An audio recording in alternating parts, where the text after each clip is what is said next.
सो मैं एक बात जरूर कहूँगा, जहाँ ऐसे यज्ञ होते हैं ना, वहाँ संस्कार भी पैदा होते हैं, एक समझ पैदा होती है। गांव में सभी लोग एक साथ रहना सीखते हैं। जो भी हमें पता नहीं है 7 दिन में वो पता होने की संभावना बढ़ती है। धर्म जीवन को संवारता है, खराब नहीं करता। धर्म ये नहीं कहता कि घर छोड़ के जाओ, अपने कर्तव्यों को मत निभाओ, अपनी शक्ति का सदुपयोग मत करो। धर्म ये कहता है कि इंसान की जीवन की जीने की कला है, जो उसी पर निर्भर करता है जीवन स्वर्ग जैसा है या नरक जैसा है। जो उसके जीने का ढंग है वही स्वर्ग और नरक को देने वाला है। असफलता के कारण क्या है? असफलता के मेन कारण है कि जो हमसे वो टारगेट मेहनत मांगता है, ध्यान मांगता है, उस कार्यक्रम पर पहरा और उसके प्रति बहुत प्यास से भरा हुआ दिमाग जब तक नहीं होगा तब तक किसी भी क्षेत्र में सफलता नहीं मिलती। अगर किसी को ऐसा लगता है कि मेरे काम नहीं बढ़ते, ये है वो है, उसने किया है जरूर, लेकिन बिना समझ के किया है। जब तक आपको जो भी आप कर रहे हो उसमें आपको आनंद ना आए करते हुए, आप उसको अपनी मौज का हिस्सा नहीं बनाते, जो आपके कर्तव्य हैं, खुशी में शामिल नहीं करते उन कार्यों को, मजबूरी में करते हो, जब करना ही पड़ेगा इसीलिए करते हो। इसीलिए अनेक ये कारण हैं जिसके कारण आदमी सफल नहीं होता।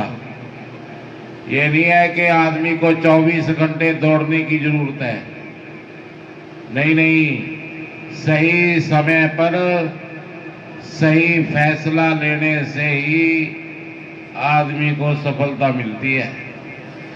सही समय का आभास शांत चित्त को होता है। जिसका चित्त शांत हो गया हो उसको सही समय के अंदाजे पते लगने लग जाते हैं। उसके छोटे छोटे कृत्य जो जिंदगी में कर रहा है उसमें तनाव है तो समझ लो कि समय अभी बढ़िया नहीं है, कोई बड़ा फैसला लेने का टाइम नहीं है।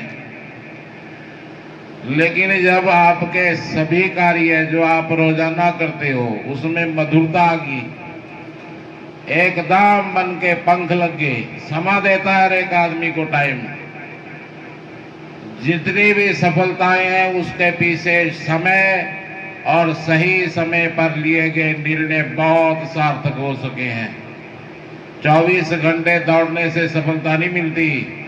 आदमी शांत चित्त जिस कार्य को कर रहा है सही समय पर सही फैसले लेने से आगे बढ़ते हैं।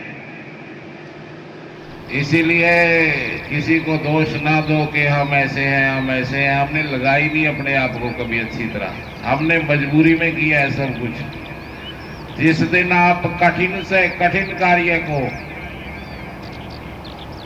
आनंद से कर पाओगे उस दिन आपको जीवन के जीने की कला समझ में आएगी क्या है। एक बाबा फरीद हुए हैं, फरीद बाबा, उन्होंने एक श्लोक कहा है, कागा करंगट डोले हो सगला खाया मांस, ये दो नैना मत छुयो फिर देखने की आस। पता है इसकी हिंदी क्या है? बाबा फरीद था ना, वो इतना लगन में लग गया भगवान के शरीर की शुद्धि नहीं रही और कुछ दिन उसने अंतर ध्यान हो गया। उस समय तक जब उसने होश में आया, जिसको हम कहते हैं ये होश है, ये होश नहीं है लेकिन हमारे लिए होश है। मेरी बात थोड़ी समझने में मुश्किल होगी, अगर समझ आ गई माताओं। मुझे शास्त्री जी कह रहे थे कहीं भी माताओं को क्या समझ में आती होंगी ये बातें, ये तो बहुत परम ज्ञानियों की बातें हैं। ये कथा है ना जो साधु संतों की कथा है, बहुत बड़े बड़े विद्वानों की। लेकिन मुझे ऐसा है कि 10 लोग भी अगर मेरी बात को सही समझ गए तो ये कथा सार्थक है। वो 10 को 10 और को समझा देंगे। 10 को बात समझने की है, बस समझ ही आदमी को धार्मिक बनाती है। सत्संगात ही भक्ति साधुता कराना नाम अपी, सुनने से ही दुष्ट आदमी एकदम श्रेष्ठ साधु की परिवर्तन में हो जाता है, एकदम साधु हो जाता है।